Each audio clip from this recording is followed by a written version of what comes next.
Audio Jungle.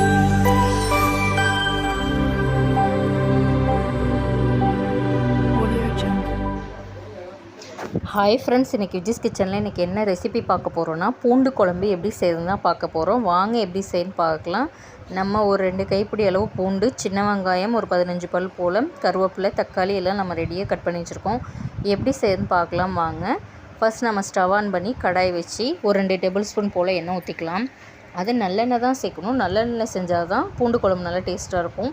எண்ணெய் நல்லா காஞ்சதும் கடுகு, வடகம் சொல்லுவாங்களா, ஆனியன் வடகம், அதுவும் சேர்த்துக்கலாம். நம்ம சேர்த்து எண்ணெயிலே நல்லா பொரியட்டும். பொரிஞ்சதுக்கப்புறம் நம்ம உரித்து வச்சுருக்க சின்ன வெங்காயம் ஒரு நல்ல தாராளமாக நீங்கள் 2ஆக வெட்டி கூட சேர்க்கலாம், இல்லைனா முழுசாக சேர்க்கலாம். முழுசாக சேர்த்தா டேஸ்ட் ரொம்ப நல்லாயிருக்கும். நான் இன்றைக்கி முழுசாக தான் சேர்த்துருக்கேன்.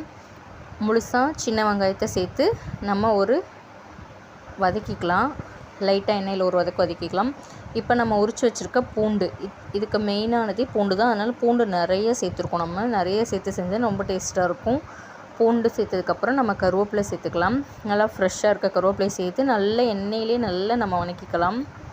நல்லா பூண்டும் வெங்காயமும் நல்லா வதங்கட்டும்.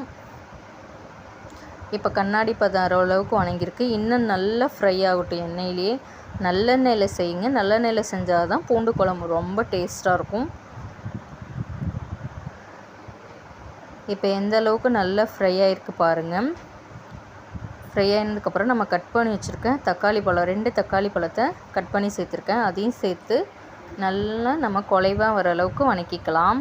இதுக்கு தேவையான அளவு ஒரு டீஸ்பூன் போல் கல்லுப்பு சேர்த்து நல்லா நம்ம வதக்கிக்கலாம். நல்ல ஒரு தொக்கு பதற அளவுக்கு நல்லா நம்ம வதக்கிக்கலாம். ஒரு டீஸ்பூன் போல் மஞ்சத்தூள் சேர்த்து மஞ்சத்தூளோட பச்சை வாசனை போகிற அளவுக்கு நல்லா நம்ம எண்ணெயிலே எல்லாத்தையும் நல்லா நம்ம வதக்கிக்கலாம். இப்போ ஒரு டீஸ்பூன் போல் தனி மிளகாத்தூள் சேர்த்துக்கலாம். தனி மிளகாத்தூள் சேர்த்ததுக்கப்புறம் வீட்டில் அரைச்ச குழம்பு மிளகாத்தூள் ஒரு 2 டீஸ்பூன் போல் சேர்த்துக்கலாம். சேர்த்ததுக்கப்புறம் வெந்தய பொடி, நம்ம வெந்தயத்தை வறுத்து பொடி பண்ணி வச்சுருக்கத ஒரு 1/4 டீஸ்பூன் போல் சேர்த்துக்கலாம்.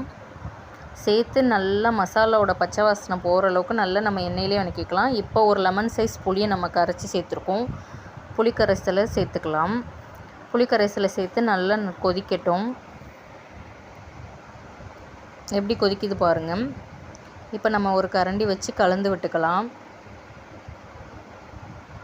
இந்த குழம்பு வைக்கும்போது வீடே கம கம கமன்னு வாசனையாக இருக்கும். நல்லா கொதிக்கட்டும்.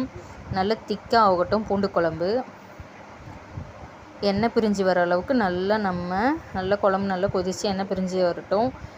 வீட்டில் நீங்களும் இதே மாதிரி செஞ்சு பாருங்கள். வீடியோ பிடிச்சிருந்தா லைக் பண்ணுங்கள், ஷேர் பண்ணுங்கள், கமெண்ட் பண்ணுங்கள். மறக்காமல் விஜிஸ் கிச்சனை சப்ஸ்கிரைப் பண்ணிக்கோங்க. தேங்க்யூ. Bye bye.